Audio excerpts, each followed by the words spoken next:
Hi all, good afternoon and welcome back to BAPCH first year revision classes. മിക്കവാറും ഇതായിരിക്കും നമ്മുടെ first ഇയറിലെ revision class. Because 101-ഉം 2-ഉം 3-ഉം 4-നും ഓൾറെഡി നമ്മൾ എടുത്ത ക്ലാസ്സസ് ഉണ്ട്. So this may be the last revision classes. അപ്പോൾ നമ്മുടെ സെക്കൻഡ് ഇയറും തേർഡ് ഇയറും അഡ്മിഷനൊക്കെ സ്റ്റാർട്ട് ആയിട്ടുണ്ട്. ഫസ്റ്റ് ഇയർ അഡ്മിഷനും സ്റ്റാർട്ട് ആയിട്ടുണ്ട്. ഒത്തിരി പേര് എന്താ ഈ പ്രാക്ടീസിങ് അല്ലെങ്കിൽ പ്രാക്ടിക്കൽ ലെവലിൽ പഠിക്കുക എന്നൊക്കെ പറയുന്നത്. I am a practising psychologist. ഒത്തിരി കേസുകളൊക്കെ കാണാറുണ്ട്. ഞാൻ കൺസൾട്ടേഷൻ ചെയ്യുന്നുണ്ട്. സോ ആ ലെവലിൽ സൈക്കോളജി പഠിക്കുമ്പോൾ ഉള്ള വ്യത്യാസം ഒത്തിരി ഡിഫറെന്റ് ആണ്. കാരണം പ്രാക്ടീസ് ചെയ്യാത്ത ആളുകൾക്ക് ചിലപ്പം അതിന്റെ ആധികാരികമായിട്ട് പറഞ്ഞുതരാൻ ഉണ്ടാവില്ല. കാരണം കേസസ് ആണല്ലോ മെയിൻ ആയിട്ട്. തേർഡ് ഇയറിലെ കൗൺസിലിംഗ് പേപ്പർ, സെക്കൻഡ് ഇയറിലെ സോഷ്യൽ സൈക്കോളജി ഒക്കെ ശരിക്കും ആളുകളോട് ഇടപഴകുമ്പോൾ നമുക്ക് കിട്ടുന്ന കുറെ ഇൻഫർമേഷൻസ് ഉണ്ട്. ആ രീതിയിൽ പഠിപ്പിക്കുന്നതാണ് പ്രാക്ടീസിങ് സൈക്കോളജിസ്റ്റിന്റെ കൂടെ പഠിക്കാം എന്നുള്ളത്. അപ്പോൾ എനിക്ക് നിങ്ങളോട് ഉള്ള ഒരു റിക്വസ്റ്റ് എന്ന് പറയുന്നത്, ചെറിയൊരു ഫീസിൽ നിങ്ങൾക്ക് നല്ല മാർക്ക്, നമ്മുടെ റിസൾട്ട്സ് ഞാൻ പബ്ലിഷ് ചെയ്യാൻ പോവാട്ടോ. ഞാൻ ഇന്നലെ മുതൽ നമ്മുടെ റിസൾട്ട്സ് ഒക്കെ എടുത്തു. നമ്മുടെ ഫസ്റ്റ് ഇയറിന്റെ ഞാൻ ആകെ 1.5 വർഷമായിട്ടുള്ള ഇഗ്നോയിലേക്ക് വന്നിട്ട്. പക്ഷെ ഒത്തിരി പേര് നല്ല മാർക്കില്ല, ചുമ്മാ തട്ടിക്കൂട്ടിയില്ല. കാരണം നിങ്ങൾ ഓരോരുത്തരും സ്ട്രഗിൾ ചെയ്ത് പഠിക്കുന്ന. സോ നല്ല മാർക്കും കൂടി കാണുന്ന സമയത്ത് ബാക്കിയുള്ളവർക്ക് മനസ്സിലാവും നിങ്ങൾ എടുക്കുന്ന എഫേർട്ട് എത്രത്തോളമാണ്. സോ ഞാൻ അതും കൂടെ പബ്ലിഷ് ചെയ്യുന്നുണ്ട്. അപ്പൊ നിങ്ങൾക്ക് സൈക്കോളജി വളരെ ഇൻട്രസ്റ്റിംഗിൽ പഠിക്കാൻ താല്പര്യം, അതുപോലെ തന്നെ ആധികാരികമായിട്ട് പഠിക്കാൻ താല്പര്യമുണ്ട്. അങ്ങനെയാണെങ്കിൽ നിങ്ങൾക്ക് ധൈര്യമായിട്ട് എൻ്റെ കൂടെ കൂടാം. ഞാൻ രസകരമായിട്ട് പഠിപ്പിച്ചു തരും. അതുകൂടെ തന്നെ നിങ്ങൾക്ക് ഉന്നത മാർക്ക് നേടാനുള്ള എല്ലാ വഴികളും ഇപ്പൊ തന്നെ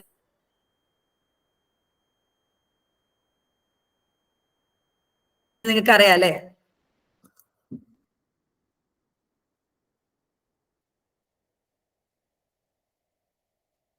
എന്താ പറയാ, ഫ്രീ ക്ലാസ്സസ് കേട്ടിട്ട് മാറും പോയിട്ടും എക്സാം എഴുതിയിട്ട് വളരെ നല്ല ഫീഡ്ബാക്ക് ഒക്കെ പറയുന്നുണ്ട്.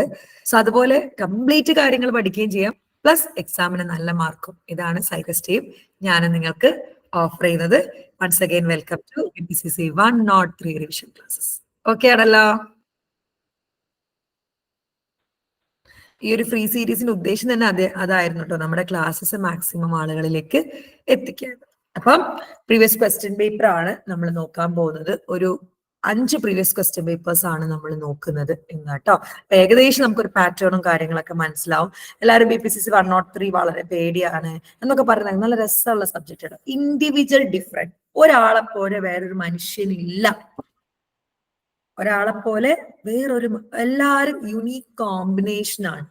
അതായത് ഒരു അച്ഛൻ്റെ അമ്മയുടെ മക്കളാണെങ്കിൽ പോലും ഡിഫറെന്റ് എഗ്ഗും ഡിഫറെന്റ് സ്പേമും ഫ്യൂസായി ആ എഗ്ഗിൽ ഏതൊക്കെ DNA വന്നിട്ടുണ്ട്, സ്പേമിൽ എന്തൊക്കെ DNA വന്നിട്ടുണ്ട്, അതിനൊരു യുണീക്ക് കോമ്പിനേഷൻ ആണ് ഓരോ വ്യക്തികൾ. അതായത് ഓരോ വ്യക്തിയിലും ഇൻഡിവിജ്വൽ ഡിഫറൻസ് ഉണ്ട്. അതായത് ഒരു വ്യക്തിനെ പോലെ, അഫയെ പോലെ വേറൊരു അഫ ഇല്ല. ഓരോ വ്യക്തിയും ഡിഫറെന്റ് ആണ്. അത് നമുക്ക് ശരിക്കും പ്രാക്ടീസിൽ ഇരിക്കുമ്പോഴാട്ടോ. ഒരു കേസിനെ പോലെ വേറൊരു കേസ് ഇല്ല, ഒക്കെ ഡിഫറെന്റ് ആണ്. ഇപ്പൊ പിന്നെ ആൻസൈറ്റി ഡിസോർഡർ ആയിക്കോട്ടെ, ഡിപ്രഷൻ ആയിക്കോട്ടെ, ഫോബിയ ആയിക്കോട്ടെ, സെക്ഷൽ ഡിസ്ഫങ്ഷൻ ആയിക്കോട്ടെ, സെക്ഷൽ ഫ്രീസിങ് ആയിക്കോട്ടെ, എല്ലാം വ്യത്യസ്ത. Each and every case unique, special, very different from another. അതാണ് ഇൻഡിവിജ്വൽ ഡിഫറൻസ്. അതായത് മെയിൻ ആയിട്ടും IQയും സൈക്കോളജിക്കൽ എന്താ പറയാ പേഴ്സണാലിറ്റി ഒക്കെയാണ് ഈ ഒരു വിഷയത്തിൽ പഠിക്കാനുള്ളത്. ഒത്തിരി ടോപ്പിക്സ് 101-ഉമായിട്ട് കണക്റ്റഡ് ആണ്. ഒത്തിരി 101-ലുള്ള ടോപ്പിക്സ് ഇവിടെയും കാണാറുണ്ട്. അപ്പൊ 2023 ക്വസ്റ്റ്യൻ പേപ്പറിലാണ് ഞാൻ ഇത് നെറ്റിൽ നിന്ന് ഡൗൺലോഡ് ചെയ്ത ക്വസ്റ്റ്യൻ പേപ്പർ ആട്ടോ. ഇഗ്നോ അസൈൻമെന്റ് ഗുരു എന്നുള്ളൊരു പേജിൽ നിന്നാണ്.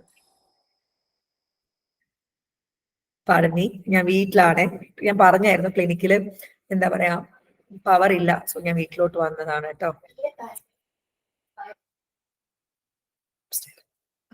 ക്ലാസ്സിലാ സോറി കേട്ടോ, വീട്ടിലായിട്ട് ചെറിയ ബുദ്ധിമുട്ടുകളൊക്കെ ഉണ്ടാവും കേട്ടോ. Hope you understand. ഓക്കെ, അപ്പൊ ഫസ്റ്റ് ക്വസ്റ്റ്യൻ എന്ന് പറയുന്നത് ഡിഫൈൻ പേഴ്സണാലിറ്റി. പേഴ്സണാലിറ്റി എന്താന്ന് ഡിഫൈൻ ചെയ്യാൻ 3 മാർക്കിന് പേഴ്സണാലിറ്റി എന്താന്ന് ഡിഫൈൻ ചെയ്യാൻ പറഞ്ഞിട്ടുണ്ട്. Discuss 5 factor theory of personality. Big 5 factor ഉണ്ട്. എക്സ്ട്രാവേർഷൻ, കൺസെൻട്രേഷ്യസ്നെസ് എന്നൊക്കെ പറഞ്ഞിട്ട് 5 ഫാക്ടേഴ്സ് ഉണ്ട്.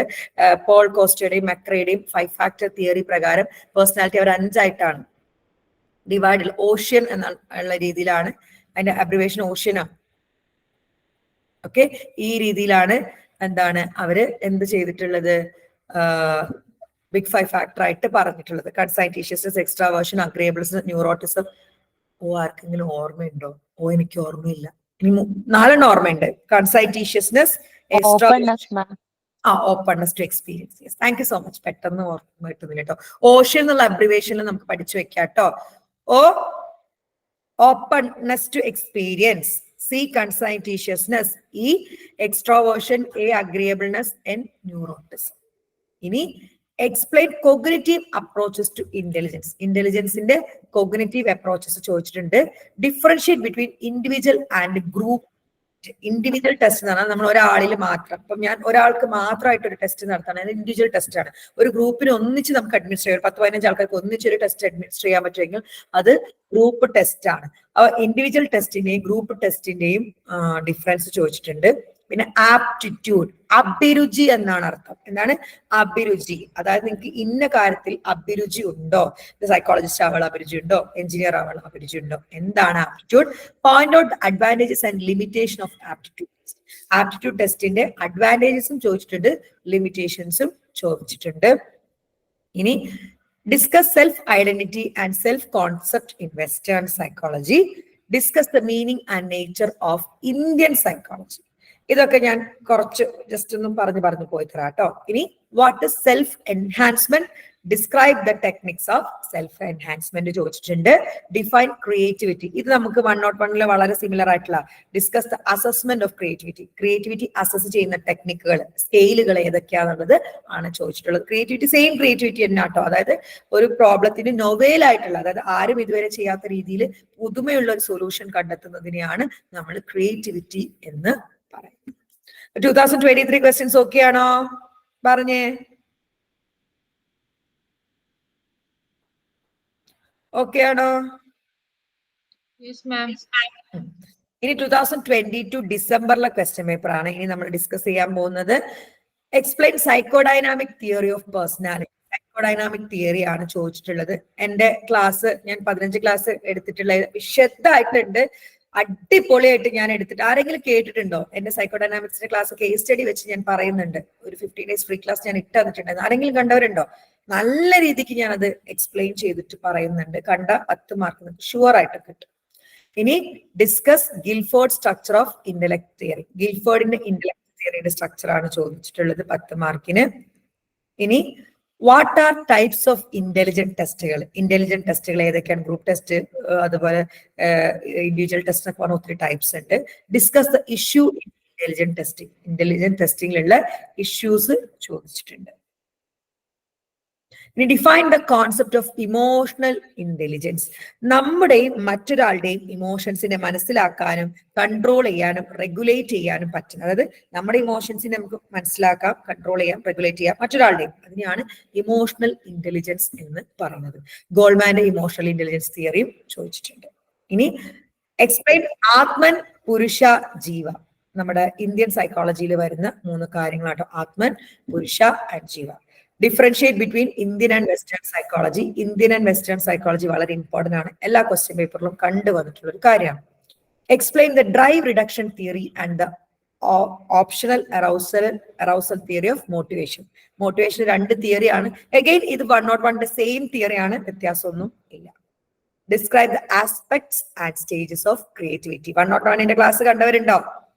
അവര് പറഞ്ഞത് പിന്നെ അവർക്ക് എക്സാം ഹോളിൽ കറക്റ്റ് സ്റ്റേജസ് ഓർമ്മ വന്നിട്ടുണ്ടായിരുന്നു എന്നുള്ളതാണ്.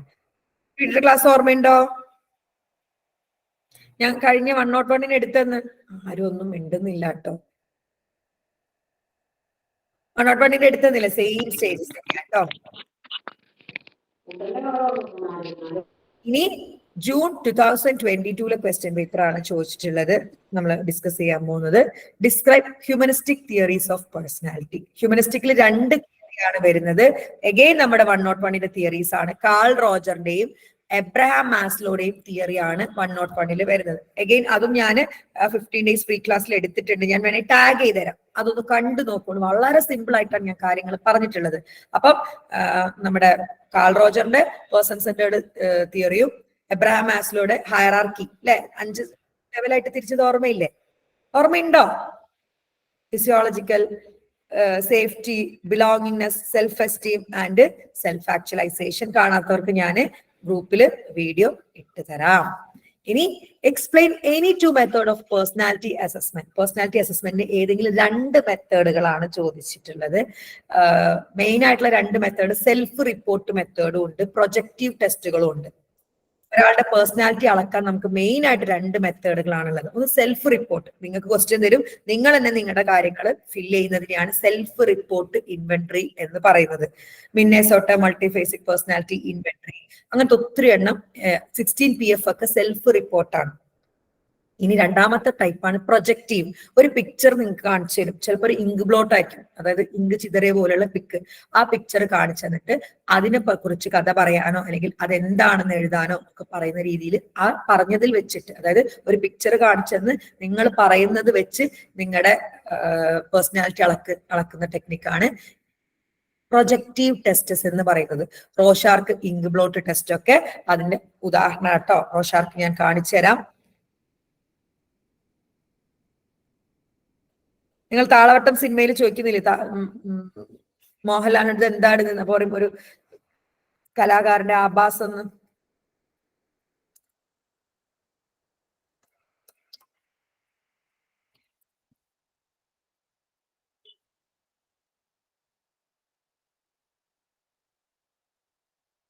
ഒരു മിനിറ്റ്, മാറിപ്പോയി, എടുത്തത് മാറിപ്പോയി.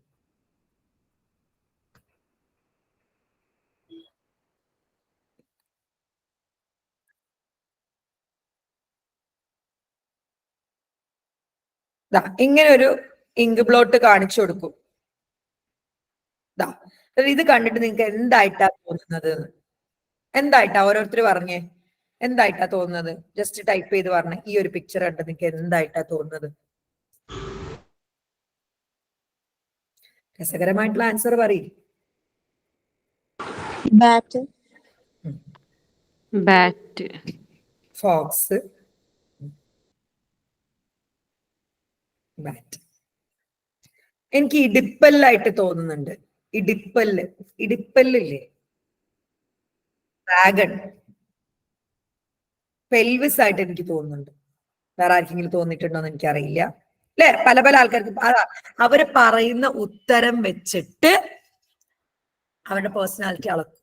അതാണ് പ്രൊജക്റ്റീവ് ടെസ്റ്റ്. പ്രൊജക്റ്റീവ് ടെസ്റ്റിൽ ഏറ്റവും ഇമ്പോർട്ടന്റ് ആണ് ഒന്ന് റോഷാർക്ക് ഇങ്ക് ബ്ലോട്ട് ടെസ്റ്റ്, രണ്ടാമത് TAT തിമാറ്റിക് അപ്രസംഷൻ ടെസ്റ്റ്. അപ്പൊ 2 പേഴ്സണാലിറ്റി ടെസ്റ്റുകൾ ആണ് ചോദിച്ചിരിക്കുന്നത്. ഒന്ന് സെൽഫ് റിപ്പോർട്ട് ഇൻവെന്ററി, നമ്മൾ നമ്മുടെ കാര്യങ്ങൾ റിപ്പോർട്ട് ചെയ്ത് അതിലൂടെ നമ്മുടെ പേഴ്സണാലിറ്റി കണ്ടെത്തുന്നതാണ് സെൽഫ് റിപ്പോർട്ട് ഇൻവെന്ററി. ഒരു വാഗ് ആയിട്ടുള്ള അംബിഗീഷ്യസ് ആയിട്ടുള്ള പിക്ചർ കാണിച്ചെന്ന് അതിനെപ്പറ്റി കഥ പറയാനോ അല്ലെങ്കിൽ അതിനെപ്പറ്റി എന്തെങ്കിലും പറയാനോ പറഞ്ഞ് ആ പറയുന്നതിലൂടെ പേഴ്സണാലിറ്റി അളക്കുന്ന മെത്തേഡാണ് എന്ത്, നമ്മുടെ projective test of personality. Okay ആണോ? അഗൈൻ റിപ്പീറ്റഡ് ആയിട്ട് ഗിൽഫോർഡിന്റെ സ്ട്രക്ചർ ഓഫ് ഇന്റലക്ച്വൽ തിയറി ചോദിച്ചിട്ടുണ്ട്. 10 മാർക്കിന് അതൊന്ന് നോക്കിക്കോളുണ്ട് കേട്ടോ. ഇനി elucidate the concept of aptitude, repeated ആണ് aptitude. Describe the advantages and limitation of aptitude test, repeated question ആണ് കേട്ടോ. അഗൈൻ റിപ്പീറ്റഡ് ക്വസ്റ്റ്യൻ ആണ്. Differentiate between Indian and Western psychology.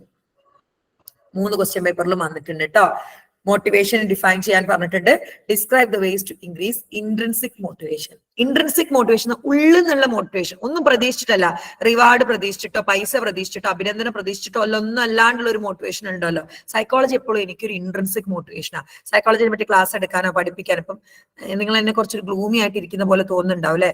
കട്ട തലവേദനയാണ്. ഇന്നലെ ഉറക്കം ഒത്തിരി ശരിയായില്ല. അപ്പൊ ഇന്ന് രാവിലെ തൊട്ടേ ഞാനൊരു തൂക്കം പിടിച്ച കോഴിനെ പറ്റിയ, പക്ഷെ എനിക്ക് നിങ്ങൾക്ക് ക്ലാസ് എടുക്കാൻ പറ്റും. ബിക്കോസ് ഇൻട്രിൻസിക് മോട്ടിവേഷൻ ആണ്, എനിക്ക് ഇഷ്ടമാണ്. അങ്ങനെ നിങ്ങൾ എന്റെ ക്ലാസ് കേൾക്കുന്നു, നിങ്ങൾ പോയിട്ട് എക്സാം എഴുതുന്നു, അപ്പൊ എനിക്കൊരു ഇൻട്രിൻസിക് മോട്ടിവേഷൻ ആണ്. അപ്പൊ എന്തൊക്കെയാണ് ഇൻട്രിൻസിക്? ഉള്ളിന്ന്, ഒന്നും പ്രതീക്ഷിക്കാതെ ഉള്ളിന്ന് വരുന്ന മോട്ടിവേഷൻ, താല്പര്യത്തോട് ചെയ്യുന്ന കാര്യങ്ങൾക്കാണ് ഇൻട്രിൻസിക് മോട്ടിവേഷൻ എന്ന് പറയുന്നത്.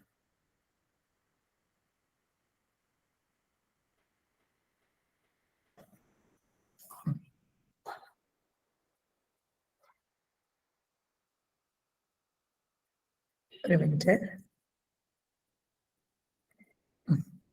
ഇനിയാണ് explain the correlates of creativity. Creativity അതായത് കോറിലേറ്റ്, ഒന്ന് ക്രിയേറ്റിവിറ്റി കൂടുമ്പോൾ എന്തൊക്കെയാണ് കൂടുന്നത് കുറയുന്നത്, അതാണ് കോറിലേറ്റ്. ക്രിയേറ്റിവിറ്റി കൂടുമ്പോൾ അല്ലെങ്കിൽ ക്രിയേറ്റിവിറ്റി ഉണ്ടാകുമ്പോൾ ആളുകൾക്ക് ഉണ്ടായേക്കാവുന്ന വേറെ കാര്യങ്ങൾ എന്തൊക്കെയാണ്? അതാണ് correlates of creativity. Explain self identity and self concept. ആത്മപുരുഷാസാണ് തന്നെ കേട്ടോ Indian psychology. Repeated question. Okay ആണോ? പറഞ്ഞേ ഓക്കെ ആണോന്ന്. ഇനി 2021 ഡിസംബറിലെ ക്വസ്റ്റ്യൻ പേപ്പറും കൂടിയാണ് നമ്മൾ നോക്കാൻ പോകുന്നത്. Explain the concept of individual difference. First chapter ആണ്, ഞാൻ ഫ്രീ ക്ലാസ് ഓൾറെഡി പ്രൊവൈഡ് ചെയ്താണ്. Describe the Indian perspective of self and personality. സെൽഫും പേഴ്സണാലിറ്റിയുടെ ഇന്ത്യൻ പെർസ്പെക്റ്റീവ് ആണ് ചോദിച്ചിട്ടുള്ളത്. ഇനി explain the method of personality assessment. ഞാൻ ഇപ്പൊ ഡിസ്കസ് ചെയ്തിട്ടുള്ളൂ സെൽഫ് റിപ്പോർട്ട് ഇൻവെന്ററിയും ഏതാണ് നമ്മുടെ പ്രൊജക്റ്റീവ് ടെസ്റ്റുകളൊക്കെയാണ് അതിൽ വരുന്നത്. ഇനി describe the influence of nature and nurture on intelligence. Nature എന്ന് പറയുന്നത് ഇന്നേറ്റ് ആണെന്നാണ്, നർച്ചർ എക്സ്പീരിയൻസ് വഴിയാണെന്ന്. അപ്പോൾ നേച്ചറും നർച്ചറും, അതായത് ഉള്ളിൽ നിന്നുള്ളതും പുറമേ ഉള്ളതും എങ്ങനെ നമ്മളെ ഇന്റലിജൻസിനെ ഇൻഫ്ലുവൻസ് ചെയ്യുന്നു എന്നുള്ളത് ചോദിച്ചിട്ടുണ്ട്. ഇനി explain any two individual test of intelligence. ഇന്റലിജൻസിന്റെ ഏതെങ്കിലും 2 ടെസ്റ്റുകൾ വിശദമായിട്ട് എഴുതാൻ വേണ്ടി പറഞ്ഞിട്ടുണ്ട്. ഇനി എലിസിഡേറ്റ് ഗാർഡ്നേഴ്സ് മൾട്ടിപ്പിൾ ഇന്റലിജൻസ്. ഗാർഡനറിന്റെ മൾട്ടിപ്പിൾ ഇന്റലിജൻസ്, ഇമോഷണൽ ഇന്റലിജൻസിന്റെ കാര്യമായിട്ട് വരുന്നത് മൾട്ടിപ്പിൾ ഇന്റലിജൻസ്. ഗാർഡനറിന്റെ theory of multiple intelligence. Gardner പറഞ്ഞിരിക്കുന്ന ഒരാൾക്ക് ഒത്തിരി ഇന്റലിജൻസ് ഉണ്ട്, അല്ലെ ഏതെങ്കിലും ഒന്ന് പ്രിഡോമിനേറ്റ് ചെയ്ത് നിൽക്കും എന്നൊക്കെയാണ്. മ്യൂസിക്കൽ, കൈനസ്തെറ്റിക്, വിഷ്വോ സ്പേഷ്യൽ എന്നൊക്കെ പറഞ്ഞിട്ട് ഒരു 8 ഇന്റലിജൻസ് അദ്ദേഹം പറഞ്ഞിട്ടുണ്ട് ഗാർഡനറിന്റെ തിയറി. ഇന്റലിജൻസിന് ഏതെങ്കിലും ഒരു തിയറി, ഒന്നെങ്കിൽ നമ്മുടെ ട്രയാർക്കിക് തിയറി ആയിരിക്കും, അല്ലെങ്കിൽ ഗാർഡനറിന്റെ മൾട്ടിപ്പിൾ ഇന്റലിജൻസ് ആയിരിക്കും വരാൻ ഏറ്റവും കൂടുതൽ chance. Describe the nature and scope of Indian psychology. Repeated ആണ്. ഇന്ത്യൻ സൈക്കോളജി ഒത്തിരി ക്വസ്റ്റ്യൻ പേപ്പറിൽ ചോദിച്ചിട്ടുണ്ട്. ഞാൻ നിങ്ങൾക്ക് പറഞ്ഞുതരാൻ പോകുന്നതും ഇന്ത്യൻ സൈക്കോളജി ആണ് കേട്ടോ. കാരണം അതാണ് ഒത്തിരി പേര് എന്നോടൊന്ന് പറഞ്ഞു തരുമോ എന്ന് ചോദിച്ചിട്ടുള്ളത്. Explain the concept of motivation and describe its time. Motivation എന്താണെന്നും types describe. Intrinsic motivation, extrinsic motivation എന്നൊക്കെ പറഞ്ഞ കുറച്ച് ടൈപ്സ് ഉണ്ട്, ഇത് ഡിസ്ക്രൈബ് ചെയ്യാം. Explain the stages of creativity. 1-on-1 class ഞാൻ വിശദമായിട്ട് ക്രിയേറ്റിവിറ്റി സ്റ്റേജ് വിത്ത് എക്സാമ്പിൾ പറഞ്ഞിട്ടുണ്ട്. നിങ്ങൾക്ക് വേണമെങ്കിൽ ഞാൻ ടാഗ് ചെയ്ത് തരാം കേട്ടോ. Discuss the approaches to creativity. Okay ആണോ? ഓക്കെ ആണോ? ഓക്കെയാണ് മാം. 5 ക്വസ്റ്റ്യൻ പേപ്പറും നമ്മൾ 4 ക്വസ്റ്റ്യൻ പേപ്പറും നമ്മൾ മെയിൻ ആയിട്ടുള്ള 4 ക്വസ്റ്റ്യൻ പേപ്പറും നമ്മൾ ഡിസ്കസ് ചെയ്ത് കഴിഞ്ഞു. ഇനി ഞാൻ നോട്ട് വെച്ചിട്ട് കുറച്ച് കാര്യങ്ങൾ പറഞ്ഞുതരാം കേട്ടോ. മനസ്സിലാവുന്നില്ലേ? ഞാന് തലവേദന എടുത്തിരിക്കുന്നതിനെ കൊണ്ട് മനസ്സിലാവായ ബുദ്ധിമുട്ടുണ്ടോ? ഒന്ന് പറഞ്ഞേ. മനസ്സിലാവുന്നുണ്ട് മാം. മനസ്സിലാവുന്നുണ്ട് മാം. Thank U.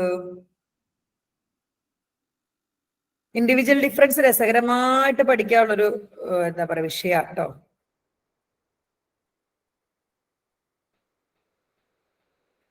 നമ്മുടെ സൈക്കോസ്റ്റയുടെ നോട്ടാണ്. ഫുള്ള് ഞാൻ എടുത്തിട്ടുണ്ട്. ഒരു 119 അറൌണ്ട് 120 പേജസ് ഉള്ള നോട്ടാണ്.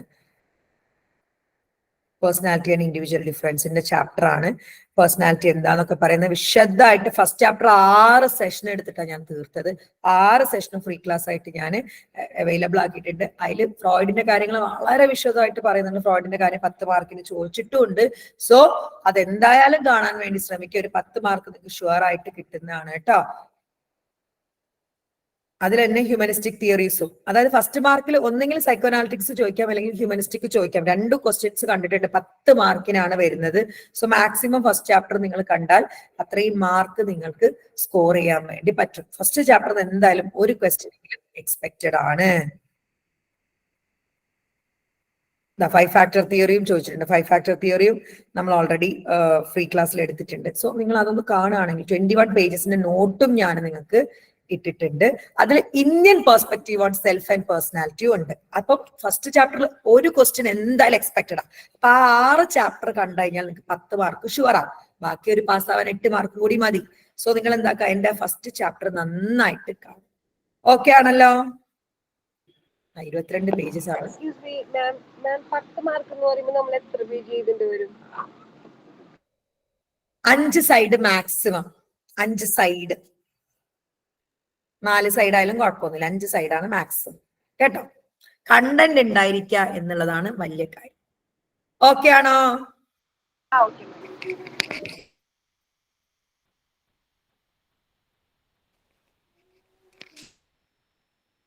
ഇനിയാണ് പേഴ്സണാലിറ്റി അസസ്മെന്റ്. ഒത്തിരി ക്വസ്റ്റ്യൻ പേപ്പറിൽ ചോദിച്ചിട്ടുണ്ട് അല്ലെ. അപ്പൊ methods of personality assessment, personality എങ്ങനെയൊക്കെ അസസ് ചെയ്യാം. അതിൽ ഡയറക്റ്റ് മെത്തേഡ്സും ഉണ്ട്, ഇൻഡയറക്റ്റ് മെത്തേഡും ഉണ്ട്. ഡയറക്റ്റ് മെത്തേഡിലാണ് ഒബ്സർവേഷൻ, ഒബ്സർവ് ചെയ്യുക, അതുപോലെ ഇന്റർവ്യൂ ചെയ്യുക, പേഴ്സണാലിറ്റി ഇൻവെന്ററീസ് അല്ലെങ്കിൽ ക്വസ്റ്റ്യനെയർസ് പോലെയുള്ള സാധനങ്ങൾ ഉപയോഗിക്കാം, rating scale, behavioural data, situation ഇട്ട് കൊടുക്കുക. എന്നിട്ട് അവരെ ഒരു പെട്ടെന്ന് പറയാം, നിങ്ങൾ ഇപ്പൊ എന്താ പറയാ ഇവിടുന്ന് പോകേണ്ടി വരും, അല്ലെങ്കിൽ നിങ്ങൾ ഇപ്പം രാജ്യം വിടേണ്ടി വരുന്ന നിങ്ങൾ എന്തൊക്കെ ചെയ്യും, അങ്ങനെ സിറ്റുവേഷണൽ ടെസ്റ്റ്, ഒരു സിറ്റുവേഷൻ കൊടുത്തിട്ട് അവരെന്ത് ചെയ്യും എന്നൊക്കെ നമുക്ക് ആളുകളുടെ പേഴ്സണാലിറ്റി അളക്കാം. മെയിൻ ആയിട്ട് പേഴ്സണാലിറ്റി ടെസ്റ്റുകളെ രണ്ടായിട്ടാണ് തരംതിരിച്ചുള്ളത്, ഡയറക്റ്റ് മെത്തേഡും ഇൻഡയറക്റ്റ് മെത്തേഡും. ഡയറക്റ്റ് മെത്തേഡിലാണ് എല്ലാം വരുന്നത്. ഏതൊക്കെയാണ്? ഒബ്സർവേഷൻ, ഇന്റർവ്യൂ, പേഴ്സണാലിറ്റി ഇൻവെന്ററീസ് അല്ലെങ്കിൽ ക്വസ്റ്റ്യനേഴ്സ്, റേറ്റിംഗ് സ്കെയിൽ, റേറ്റ് ചെയ്യാം. നിങ്ങളിപ്പോ ഹാപ്പി ആണോ സാഡ് ആണോ, നിങ്ങൾ ഒരാളെ കൊല്ലണം എന്ന് തോന്നി നിങ്ങൾ കൊല്ലുമോ, അങ്ങനെ റേറ്റ് ചെയ്യാം, 10 റേറ്റ് ചെയ്യാം. അത് പിന്നെ ബിഹേവിയറൽ ഡാറ്റയും സിറ്റുവേഷണൽ ടെസ്റ്റും. ഇൻഡയറക്റ്റ് മെത്തേഡ് ഒറ്റൊന്നുള്ളൂ, പ്രൊജക്റ്റീവ് ടെസ്റ്റ്. ഞാൻ ഓൾറെഡി പറഞ്ഞു കഴിഞ്ഞു. ഒരു വാഗ് ആയിട്ടുള്ള അംബിഗേഷ്യസ് ആയിട്ടുള്ള ഒരു പിക്ചറോ അല്ലെങ്കിൽ ഒരു ഫോട്ടോ ഒക്കെ കാണിച്ചു കൊടുത്തിട്ട് അതിനെപ്പറ്റി കഥ പറയാനോ അല്ലെങ്കിൽ എന്തെങ്കിലും പറയാൻ പറഞ്ഞ് അതിലൂടെ നിങ്ങളുടെ പേഴ്സണാലിറ്റി അളക്കുക. അപ്പൊ ഡയറക്റ്റ് മെത്തേഡിൽ ഫസ്റ്റ് ആണ് ഒബ്സർവ് ചെയ്യുക. ഡയറക്റ്റോ ഇൻഡയറക്റ്റോ പാർട്ടിസിപ്പന്റോ നോൺ പാർട്ടിസിപ്പന്റോ ഒക്കെ മെത്തേഡിൽ യെസ് നശ്വ ഒബ്സർവേഷൻ ചെയ്യാം. ഒബ്സർവേഷനിലൂടെ നമുക്ക് ഒരാളെ ഒബ്സർവ് ചെയ്തിട്ട് നമുക്ക് അയാളുടെ പേഴ്സണാലിറ്റി കണ്ടെത്താം. ഒബ്സർവേഷൻ മെത്തേഡ് മെയിൻ ആയിട്ട് രണ്ടെണ്ണം, പാർട്ടിസിപ്പന്റ് ഒബ്സർവേഷനും നോൺ പാർട്ടിസിപ്പന്റ് ഒബ്സർവേഷനും. അതായത് ഒരു ഗ്രൂപ്പിൽ ഒരു പാർട്ടിസിപ്പന്റ് ആയിട്ട് നിന്നിട്ട് ആ ഗ്രൂപ്പിനെ ഒബ്സർവ് ചെയ്യുന്നതിനെയാണ് പാർട്ടിസിപ്പന്റ് ഒബ്സർവേഷൻ. ഫോർ എക്സാമ്പിൾ, എനിക്ക് സെയിൽസ് വുമൻസിനെ ഒബ്സർവ് ചെയ്യണം. അപ്പൊ ഞാനൊരു സെയിൽസ് വുമൺ ആയിട്ട് ജോയിൻ ചെയ്ത് ആ ഗ്രൂപ്പിന്റെ ഒരു മെമ്പർ ആയിട്ട് ആ ഗ്രൂപ്പിലുള്ളവരെ ഒബ്സർവ് ചെയ്യുകയാണെങ്കിൽ അത് പാർട്ടിസിപ്പന്റ് ഒബ്സർവേഷൻ ആണ്. വേണ്ട, ആ ഗ്രൂപ്പിൽ ജോയിൻ ചെയ്യാതെ പുറത്തു നിന്നുകൊണ്ട് അവർ ഒബ്സർവ് ചെയ്യുകയാണെങ്കിൽ നോൺ പാർട്ടിസിപ്പന്റ് ഒബ്സർവേഷൻ ആണ്. ഒബ്സർവേഷനിലൂടെ നമുക്ക് എന്ത് ചെയ്യാം? ഒരാളുടെ പേഴ്സണാലിറ്റി അളക്കാൻ വേണ്ടി പറ്റും. രണ്ടാമത്തത് ഇന്റർവ്യൂ മെത്തേഡാണ്. ഫേസ് ടു ഫേസ് ആയിട്ട് ക്വസ്റ്റ്യൻ ചോദിച്ചിട്ട് നമ്മൾ ഇന്റർവ്യൂ എടുക്കുന്നതിനെയാണ് ഇന്റർവ്യൂ മെത്തേഡ് എന്ന് പറയുന്നത്. 3 രീതിയിലാണ് ഇന്റർവ്യൂ എടുക്കുക: സ്ട്രക്ചേർഡ്, അൺസ്ട്രക്ചേർഡ്, സെമി സ്ട്രക്ചേർഡ്. എല്ലാ ക്വസ്റ്റ്യൻസും എഴുതിപ്പോയി ആ ക്വസ്റ്റ്യൻസ് മാത്രം ചോദിക്കുക, അതാണ് സ്ട്രക്ചേർഡ്. ഇനി സെമി സ്ട്രക്ചേർഡോ, കുറച്ച് ക്വസ്റ്റ്യൻസ് ഞാൻ എഴുതിക്കൊണ്ടോ ബാക്കി എന്റെ കയ്യിൽ നിന്ന് എടുക്കും. ഫോർ എക്സാമ്പിൾ, നിങ്ങൾ ജീവിതത്തിൽ തൃപ്തരാണോ എന്ന് എഴുതിക്കൊണ്ടിരിക്കണം. അപ്പൊ അവർ ഇല്ലാന്ന് പറഞ്ഞു, അപ്പൊ ഞാൻ കയ്യിൽ നിന്ന് എടുത്ത് ചോദിക്കുകയാണ് എന്തുകൊണ്ടാണ്, അല്ലെ? സെമി സ്ട്രക്ചേർഡ് എന്ന് പറഞ്ഞാൽ കുറച്ച് സ്ട്രക്ചേർഡ് ആയിരിക്കും, ബാക്കി നമ്മൾ നമ്മുടെ കയ്യിൽ നിന്ന് എടുത്ത് കൂട്ടാം. അൺസ്ട്രക്ചേർഡോ ഒന്നും നമ്മൾ എഴുതിക്കൊണ്ടില്ല, നമ്മുടെ കയ്യിൽ നിന്ന് എടുത്തിട്ടിട്ട് ചോദിക്കുകയാണെങ്കിൽ അതാണ് അൺസ്ട്രക്ചേർഡ്. അതായത് ഫേസ് ടു ഫേസ് ഇന്ററാക്ഷൻ വഴി നമുക്ക് എന്ത് എടുക്കാം? പേഴ്സണാലിറ്റി അളക്കാം. ആ മെത്തേഡുകൾ ഏതൊക്കെയാണ്? Structured, semi structured, unstructured. Okay ആണോ? ഒബ്സർവേഷനും ഇന്റർവ്യൂവും ഓക്കെ മാം. Okay ma'am. മൂന്നാമത്താണ് പേഴ്സണാലിറ്റി ഇൻവെന്ററീസ് അല്ലെങ്കിൽ ക്വസ്റ്റ്യനെയർസ്.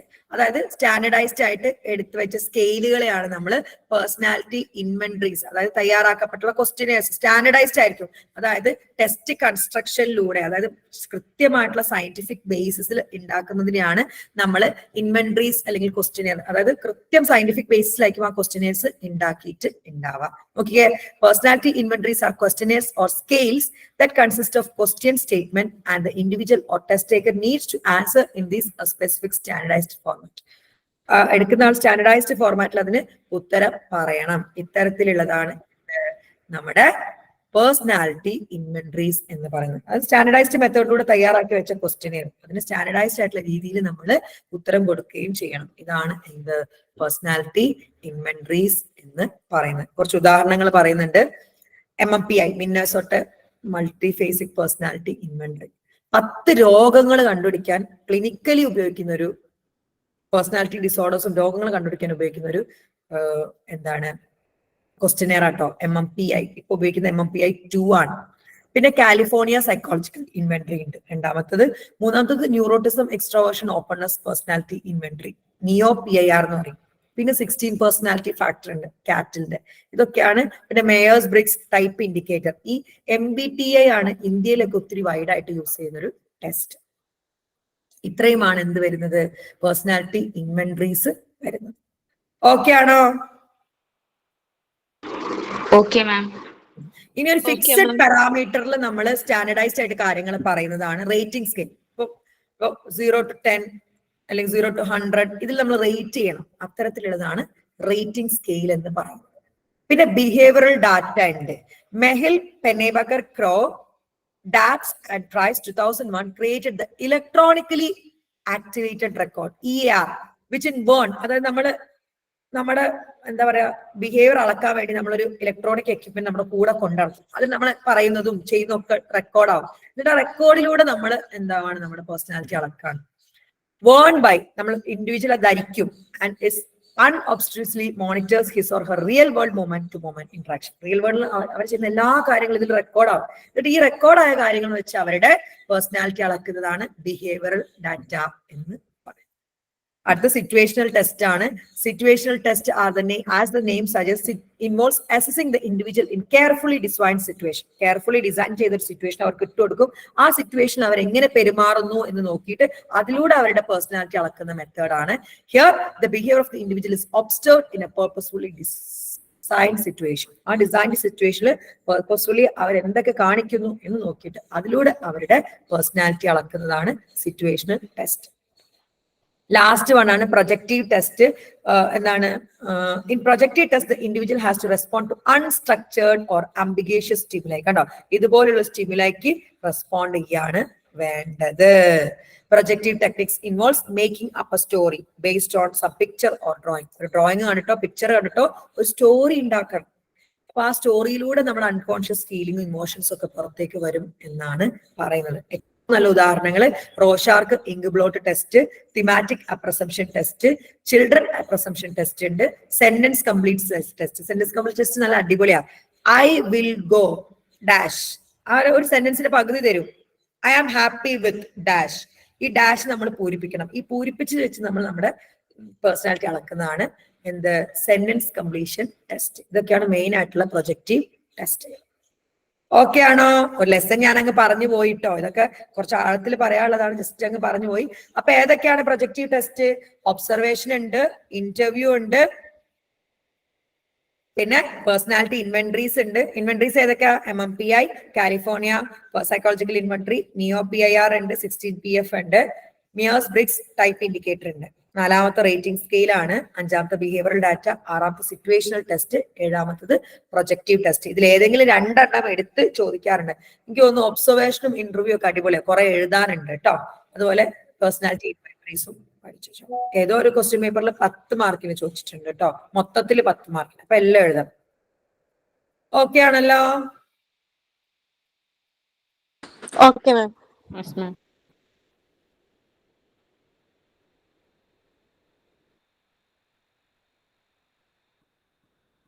ഇനി നമ്മൾ പറയാൻ പോകുന്ന വെസ്റ്റേൺ ആൻഡ് ഈസ്റ്റേണും കൂടി പറയാട്ടോ.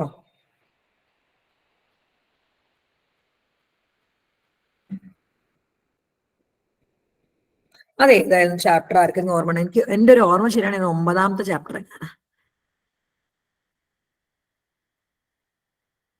9ാമത്തെ ചാപ്റ്റർ അല്ലേ വെസ്റ്റേൺ ആൻഡ് ഈസ്റ്റർ? 7th. 7ആ?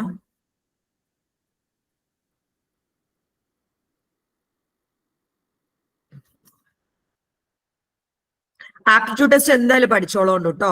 ആപ്റ്റിറ്റ്യൂഡ് ടെസ്റ്റ് എന്തായാലും വരാനുള്ള ചാൻസ് ഉണ്ട്. അഡ്വാൻറ്റേജസ് ആൻഡ് ലിമിറ്റേഷൻസ് ഒത്തിരി ക്വസ്റ്റ്യൻ പേപ്പറിൽ ചോദിച്ചിട്ടുണ്ട്.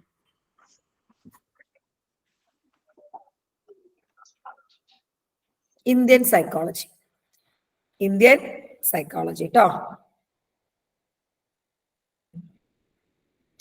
Initially, when Swami Vivekananda, Sri Aurobindo, Jadunath Sinha and others wrote about Indian psychology, their inspiration was nationalistic. അവരുടെ നാഷണലിസ്റ്റിക്, അതായത് നേഷനിലുള്ള ഇൻസ്പിറേഷൻ വെച്ചിട്ടാണ് ഈ സ്വാമി വിവേകാനന്ദയും ശ്രീ ഔറബിന്ദോയും ജദുനാഥ് സിൻഹയും ഒക്കെ സൈക്കോളജിനെ പറ്റി, ഇന്ത്യൻ സൈക്കോളജി അവരുടെ നേഷനെ ഇൻഫ്ലുവൻസ് ചെയ്തിട്ടാണ് എഴുതിയിട്ടുള്ളത്.